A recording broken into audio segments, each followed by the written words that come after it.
जय भीम नमो बुद्धाय साथियों, आप देख रहे हैं दमुक नायक।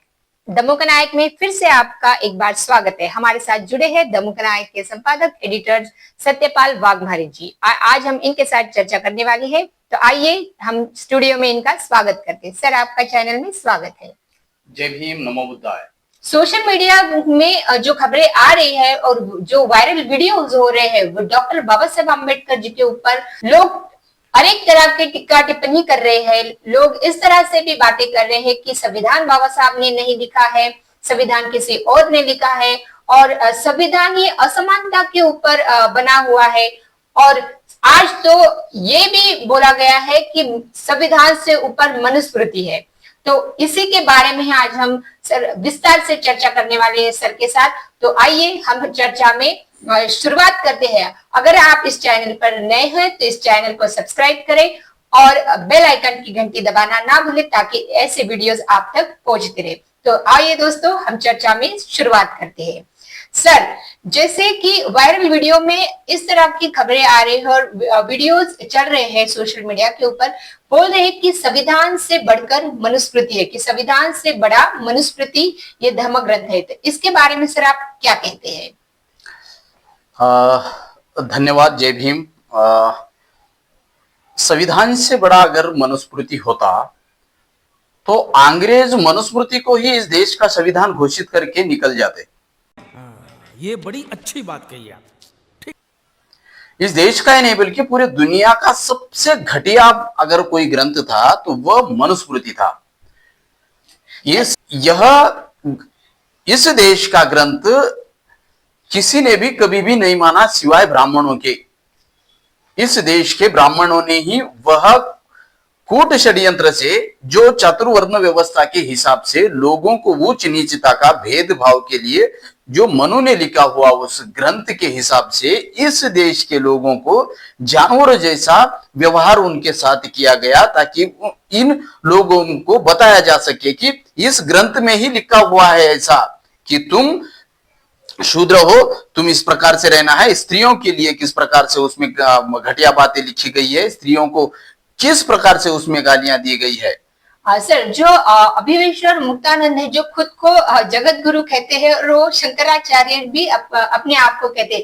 माना कि उनको उनके जो धर्म के लोग हैं उनको वो शंकराचार्य नहीं कहते, लेकिन वो खुद ऐसा दावा करते कि मैं जगत गुरु हूँ, मैं शंकराचार्य हूँ। वो ऐसा बोल रहे थे सर कि संविधान सिर्फ भारत में ही चलता है, पड़ोस के देश में यानी पाकिस्तान में संविधान नहीं चलता। लेकिन मनुस्मृति ऐसा धर्म ग्रंथ है कि हम जहां भी जाए मनुस्मृति चल सकते हैं। वो ये भी कहते हैं कि सर कि परलोक में भी मनुस्मृति मनुस्मृति चलती है। तो इसके बारे में सर आप क्या कहते हैं? तो परलोक में मनुस्मृति चलती है तो इन सबको परलोक में ही जाके रहना चाहिए। यहाँ क्या काम है फिर? यहाँ भारत देश में संविधान के हिसाब से लोग चलेंगे और संविधान ही इस देश का सबसे ऊपरी ग्रंथ है। और यह ग्रंथ सभी जाति धर्म लिंग भेद न करते हुए यह सबको समानता से आगे लेके जा रहा है। अगर इनको ऐसा लग रहा है कि ये परलोक में मनुस्मृति चलती है तो यह परलोक में जाके रहे। इस भारत देश में तो संविधान ही चलेगा। रही बात पाकिस्तान में मानने वाले की, वो तो देश दूसरा है। वहां के लोग माने या ना माने, ये इस देश का संविधान है। ये देश का संविधान देख करके अभी अनेक देश इसकी सराहना करके इसके मुताबिक चलने का प्रयास कर रहे हैं। आने वाले दिनों में यह दिन जरूर आएगा कि पूरी दुनिया भारत के संविधान के मुताबिक चलेगी, ना कि मनुस्मृति के। क्योंकि ये जो कह रहे हैं ना, पाकिस्तान में कौन मानता है मनुस्मृति को, क्यों मानेगा ऐसे घटिया ग्रंथ को? मुझे बताओ, जब पाकिस्तान अलग हो गया तो पाकिस्तान ने क्यों यहाँ का एक भी देवी देवता किसी को साथ में नहीं लेके गया, ना वो मनुस्मृति ग्रंथ लेके गया? अरे बाप रे, ये तो धोती खोल रहा है। क्या संविधान को, भारत के संविधान को पाकिस्तान में नहीं माना जाता तो क्या मनुस्मृति को माना जाता है क्या? फिर जो शंकराचार्य का बयान है कि पूरे जगत का यह ग्रंथ है, तो कौन सा भारत छोड़ के उस भारत में ही सिर्फ ऐसे पाखंडवादी कुछ ब्राह्मण, सभी ब्राह्मण नहीं है, मैं पूरे ब्राह्मणों की बात नहीं कर रहा हूं, उसमें कुछ अच्छे ब्राह्मण भी है। जब बाबा साहब ने जब मनुस्मृति को जलाया था उसमें ब्राह्मण ही था उनके साथ में। लेकिन जो ऐसे कुछ घटिया जो ब्राह्मण से ब्राह्मणवादी, जो मनोवादी, जो मनुस्मृति को आज भी अपना ग्रंथ मानने वाले, तो उनकी मानसिकता, उनकी सोच पे धिक्कार है। यानी कि जो ग्रंथ एक मानवता को ऐसी नीच जिंदगी देने का दावा करता है, ऐसे उसमें सूत्र लिखे हुए हैं, उतनी घटिया वो किताब थी, उसे बाबा साहब ने, यानी कि जो इंसान दुनिया में सबसे ज्यादा किताब के ऊपर प्यार करता हो, पढ़ता हो, दुनिया के सभी किताब को पढ़ता हो, ऐसा इंसान कोई किसी किताब को जला सकता है? बिल्कुल नहीं जला सकता। फिर भी उस महामानव ने उस किताब को जला है, तो वो किताब कितना घटिया होगा। और फिर भी ये लोग कह रहे हैं कि वो किताब सर्वोपरि है।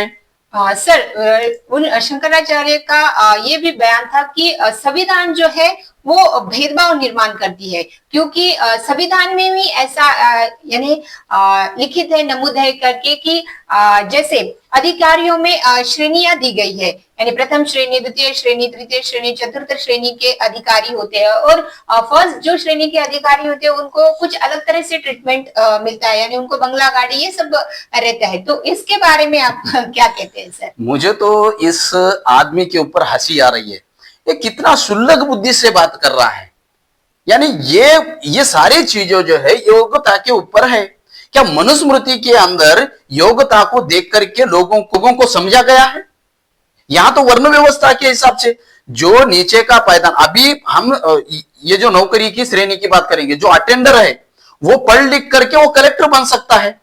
क्या मनुस्मृति में ये ग्रंथ पढ़ करके, उनके जो बताने वाले ग्रंथ पढ़ करके वो क्या ब्राह्मण या शंकराचार्य बन सकता है? परसों का एक बयान है, जो हर एक शंकराचार्य का नाम उनका निश्चलानंद, वो भी खुद को शंकराचार्य जगत गुरु कहते हैं। उनको पूछा गया कि शंकराचार्य करने के लिए क्या करना होगा, वो पहले कह रहे हैं कि ब्राह्मण कुल में जन्म लेना होगा।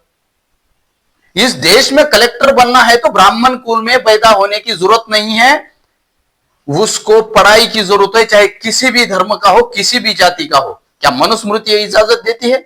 और इस शंकराचार्य खुद को पाखंडी शंकराचार्य, जो डुप्लीकेट शंकराचार्य जो है खुद को समझ रहा है, उसको इतना समझ में ये बात नहीं है कि सरकार संविधान ने प्रथम श्रेणी क्यों दी, द्वितीय तृतीय श्रेणी में क्यों ऑफिसर्स को लगाया, एक को कार मिलती है, एक को सुविधा कम मिलती है। अरे वो उसके योग्यता के ऊपर मिलती है, उसकी जो उसने जितनी पढ़ाई की है, उसने जो एग्जाम क्रैक की है, अगर उसमें और पढ़ने की ताकत रखता है, वो एक अटेंडर भी कलेक्टर बन सकता है। लेकिन ये लोग इनके मुंह से ही कह रहे हैं कि हमारे ग्रंथों में ऐसा लिखा है कि कोई आदमी उस गद्दी को छू नहीं सकता जहां पर सिर्फ ब्राह्मण रह सकता है। क्या ये इनका बहुत बड़ा ग्रंथ कहने वाला घटिया मनुस्मृति इजाजत देता है कि किसी शूद्र अछूत आदमी को शंकराचार्य बनाए या आरएसएस का चीफ बनाए? देता है? नहीं देता है। अभी करने लगा उनको राम मंदिर में सबसे मुख्य पंडित को, एक दलित को ले जाके बिठाओ, बोलो।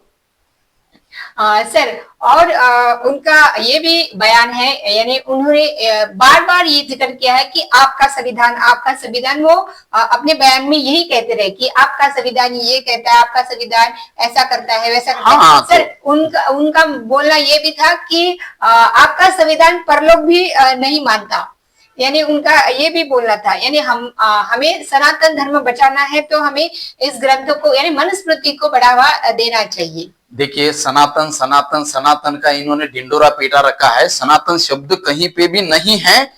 ये इनको बताओ, बोलो किस ग्रंथ में सनातन धर्म शब्द इन्होंने लिखा है? ये धम्मो सनातनो, सबसे पुराना धम्म अगर कोई है तो बुद्धिज्म है। ये धम्म पद में लिखा हुआ है।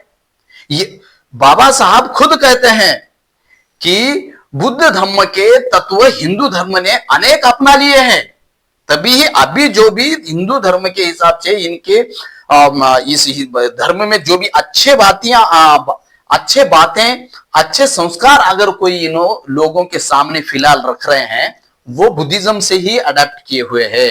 ये बाबा साहब कहते हैं। बाबा साहब वॉल्यूम नंबर 18 में वह बात कहते हैं जिस प्रकार से बुद्ध धर्म के तत्व हिंदू धर्म ने बहुत सारे अपना लिए हैं। तो ये इस प्रकार से ये लोग अभी बुद्ध धर्म से लिए हुए ही कुछ हम अच्छा करेंगे, हम अच्छा बताएंगे, हमारा धर्म ऐसा है, हमारा धर्म ऐसा है, अच्छा बताने की अभी कोशिश बुद्धिज्म से ही लेके इनका करना है। और रही बात जो परलोक को मानने वाली, परलोक है ही नहीं, तो उस बात को संविधान कैसे इजाजत देता है? संविधान साइंटिफिक टेम्परामेंट को बढ़ावा देता है। संविधान उस चंद्रयान पे जाने वाले उस लोगों को बढ़ावा देता है कि और खोज करो। मनुस्मृति जैसे घटिया ग्रंथ से परलोक को ढूंढने की, परलोक के पीछे भागने की संविधान किसी को ये इजाजत नहीं देता, और परलोक के पीछे दौड़ने को संविधान कहता भी नहीं है। तो आपको मूलभूत अधिकार दिए है, उसके हिसाब से जो शंकराचार्य जो बात कर रहा है ना, वो संविधान के मुताबिक ही जो उसको अभिव्यक्ति स्वातंत्र मिला है, जो 25, 26, 27, 28 तक जो धर्म को, अपने खुद के धर्म को प्रचार प्रसारित करने का, उसके माध्यम से वो कर रहा है। सर, हमारा एक लास्ट सवाल है आपका। जो एनडीटीवी में उनका जो इंटरव्यू लिया गया था, उन्होंने वहां पे ऐसा बयान व्यक्त किया है कि संविधान ने समाज को बांट के रखा है, यानी एक आरक्षित वर्ग है और एक यानी ना आरक्षण लेने वाला वर्ग है, ऐसे दो वर्गों में संविधान ने ही बांट के रखा है, उनका ये कहना। तो इसके बारे में देखिए, पहले तो मैं ये बात कहूंगा कि ये बात कहने में इस आदमी को शर्म आनी चाहिए, क्योंकि इनके बाप दादाओं ने 3000 साल से आरक्षण पूरा का पूरा उन्होंने ही, सिर्फ ब्राह्मणों ने ही खा करके बाकी के लोगों को जानवर जैसी जिंदगी दी। इस बात को क्यों नहीं कहता है कि हमने 3000 4000 साल से पूरा का पूरा 100% रिजर्वेशन खा करके इस देश को खोखला किया, इस देश के लोगों को बर्बाद किया, इस देश के लोगों को कपड़ा तक पहनने नहीं दिया, खाना तक खाने नहीं दिया, रोड पर चलने नहीं दिया। ये इनके घटिया मनुस्मृति का नियम था। और ये बात कर रहे हैं रिजर्वेशन की। रिजर्वेशन तो बाबा साहब ने सिर्फ 10 साल के लिए दिया था, और उस रिजर्वेशन को चलाने वाले भी ऐसे ही, लागू करने वाले लोग भी ऐसे ही इस मुक्तेश्वरानंद जैसे घटिया लोग बैठे हुए थे। इसलिए वो 10 साल रिजर्वेशन ठीक से 100% लागू नहीं किया गया। इसलिए इस राजकारणी लोगों ने इस रिजर्वेशन का खेल बना के रखा है, उसको एक्सटेंड करते करते लाए हैं, जो कि उसको जिसे 15% मिल रहा है, जिसे 7-8% मिल रहा है, जिसे 27% रिजर्वेशन मिल रहा है, क्या वो सही मायने में वो करेक्ट लागू किया है? नहीं। तो बाबा साहब खुद कहते हैं ना कि यह सभी ये 10 साल के लिए ही है। तो फिर अगर ये 10 साल के लिए बरोबर लागू किया गया होता तो रिजर्वेशन की भी अभी जरूरत ही नहीं पड़ती थी। लेकिन ये लोग ना तो आपको जिंदा रहने देंगे, ना तो आपको जीने देंगे। ये ऐसी घटिया मानसिकता के लोग हैं ये, इसीलिए ही इस देश में आज तक ये भेदभाव चल रहा है। और ये खुद लोग रिजर्वेशन का विरोध करने वाले, इनके बाप दादाओं ने हजारों साल से खुद सब जो स्वातंत्र है पूरा का पूरा इन्होंने हड़प लिया, बाकी के लोगों को ना पानी पीने दिया इस देश में। क्या इन लोगों को क्या कहना अभी बोलो?